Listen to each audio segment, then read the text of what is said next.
7:43 is our time on this Tuesday morning. Joining us on the phone is David Crowe, Director of the Crawford County Drug and Alcohol Executive Commission.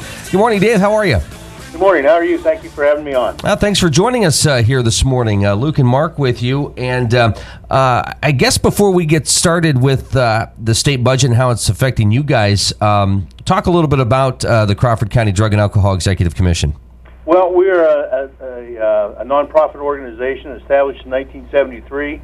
We provide both the single county authority services to the county and treatment, both outpatient and intensive outpatient, assessment, and case management. And how long have you been with... I've only been here about 15, 16 months. So you're kind of getting everything then this time around, aren't you? Well, I've spent a lot of time in public service prior to that, but yes, this is the first time I've been in this job for any length of time. So what are some of the challenges you're facing right now? Well, about 60% of our allocation comes from the state, both in forms of our administrative functioning and a backfill actually on part of the services we render. So since July 1, we've received no allocation. As a consequence, we have been unable to pay all of our bills and sometimes none of our bills. We have been able to maintain our staff up to this point in the level of services we rendered, but that is likely to go away in the very near future unless they come to some kind of agreement at the state. What sort of time frame are you looking at? Well, to be honest with you, it fluctuates a little bit in my thought process because we have the ability to bill for some of the services that we render. We're not completely contingent upon state allocation, so I would say that by the end of January, we will have completely closed down. I have to have a plan in action to start shutting the doors probably by the first of the year.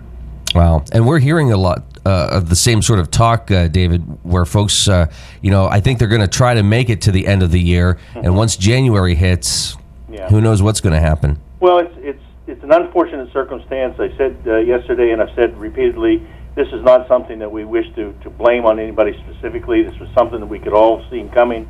I'm disappointed that it's got to this point. I really expect that the politicians on both sides of the aisle would come to some kind of agreement. We were part of the safety net for Pennsylvania in our regard, and I only can speak for drug and alcohol, but there are many small nonprofits like us throughout the Commonwealth who are suffering from the same kind of endangerment.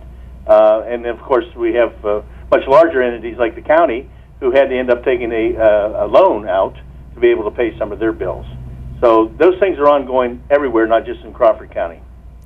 You know, David, with the wish to not really blame anybody for this, though there must be a sense of frustration at the perhaps perceived sense of a lack of urgency by some. I would agree. I've honestly been involved in public works since 1977. So I've been able to observe this both as an administrator and otherwise for a great number of years. And an impasse is not an unexpected thing. It happens because you end up with ideological differences that exist from in our party differences, and they're usually for good cause. And that's not to say that they're not, but it is frustrating that there seems to be a lack of urgency, almost apathy that has accompanied this one. I've seen in the past where there has been,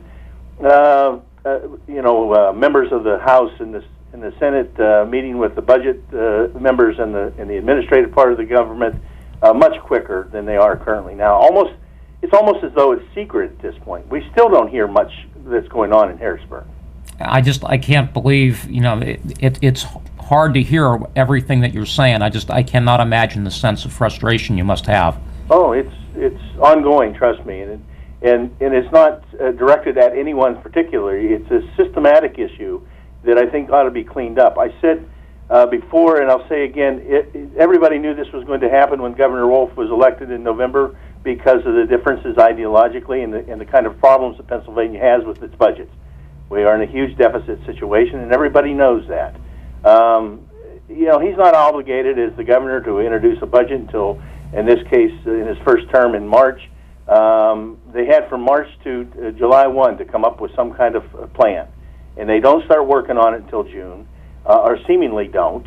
And in the 11th hour, nothing gets done. And now we are almost in mid-November. Well, we're past mid-November with still no budget.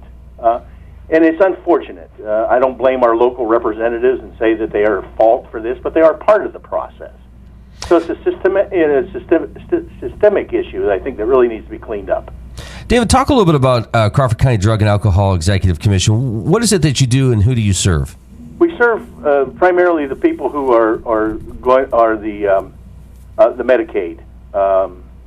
In our case, it falls under the Health Choices, which is a managed care service, and that's who we generally have as our clients. What we do is do assessments on level of care for people with substance abuse disorders.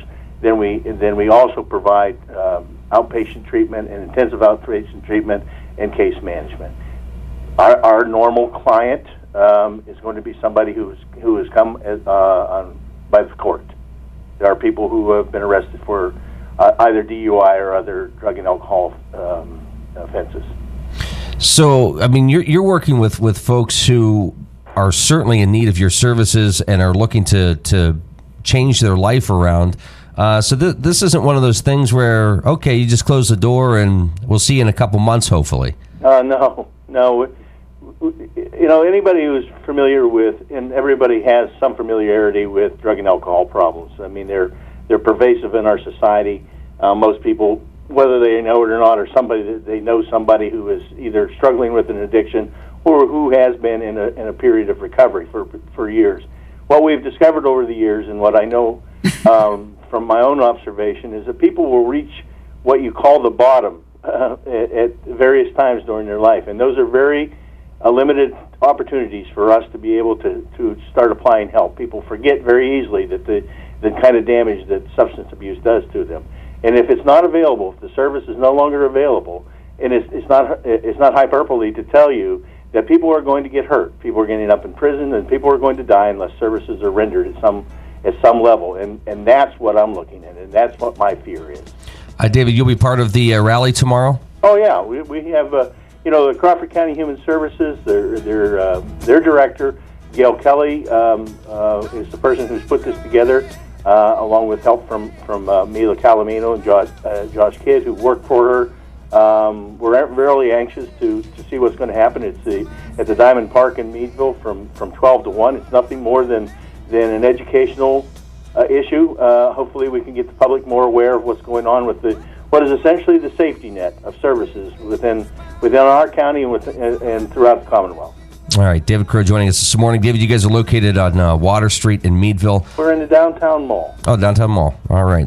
Best of luck with everything, and please keep us informed on what's going on. Hey, thank you for having me on this morning. I deeply appreciate it. Yeah, and like I said, even if this budget thing gets passed in the next 10 years, still be a part of the program. We'd love to have you back on, and just let us know what's happening with you guys. I thank you very much. It's very kind of you. Have a nice afternoon, nice morning. You too. Thank you very much. David Crowe, Director of the Crawford County Drug and Alcohol Executive Commission, joining us this morning. 7:52, 8 minutes to the top of the hour. This is the Morning Drill on Stream Television and the Allegheny News Talk Sports Network.